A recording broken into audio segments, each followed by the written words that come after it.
you again. It's me. It's nice to be here. Yeah. So my question is about teaching about emotions. I have the opportunity in my workplace to have a whole hour of talking about emotions. And I've taken the emotional scale, Abraham's emotional guidance scale, and incorporated that into my conversation. The one thing that I feel like is hard for me to bring into it is the whole idea of source. Sounds a little too airy-fairy, sounds a little too religious. Then you're screwed. I was actually hoping you could help me find. We wanted to find a softer word, but there isn't one. Well, we get what you mean. You see, everyone that you might run into in a corporate setting or in an educational setting or in a sports setting or almost in any setting, they have been calibrating to each other. And so that's the way most of the world works. Who's the most powerful? We will yield to them out of fear. Or who is the loudest? We will yield to them out of our own insecurity.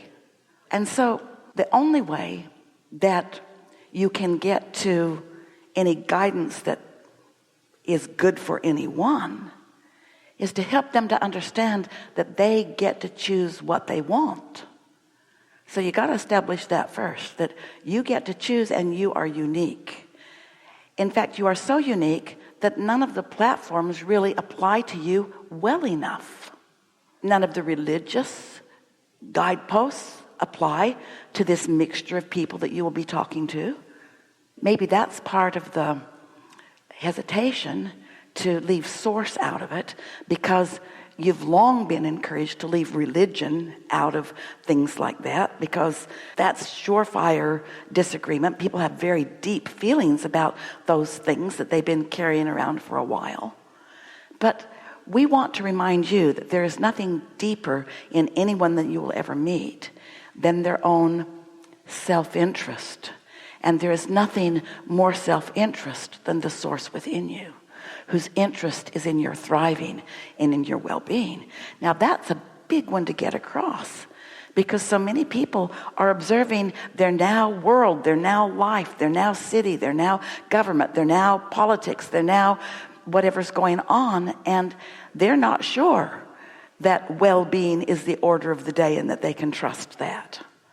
And so we know you got a lot of splaining to do before anyone would really feel it. So you could approach it with, this is the way sports approaches it. They talk about being in the zone. And there's a lot of evidence where people talk about something just coming over them, and they had a power within them. They had greater clarity.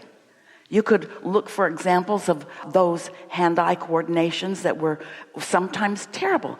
It's amazing how these NBA players can be at the free throw line with no one jumping around them and still miss the basket that they have made so many times. But it's because they're not in the zone. They're not tuned in. They don't have access to that, because when you're tuned in, when you're in that zone, all of your muscles, all of your ligaments, all of your ability to see and calculate, it all comes together, and you're able to do something that you didn't even know you were doing, because it wasn't conscious in the sense that it was your mind. It was your mind that was doing it in the zone. You can talk about gut feeling. That time that I just had that strong feeling. I just knew it with everything. There was nothing in the world and it happened so fast, I responded to that overarching feeling.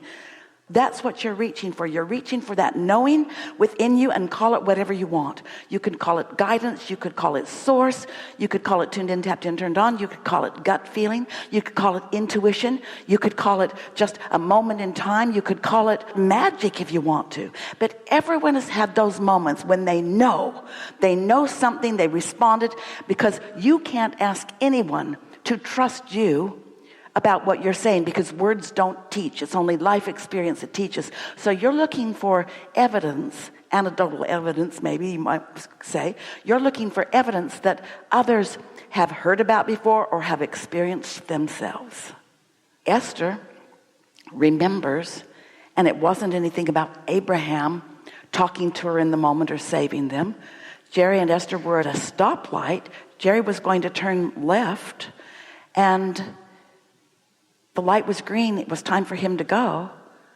And Jerry hesitated, and Esther felt like wanting to hold him back too.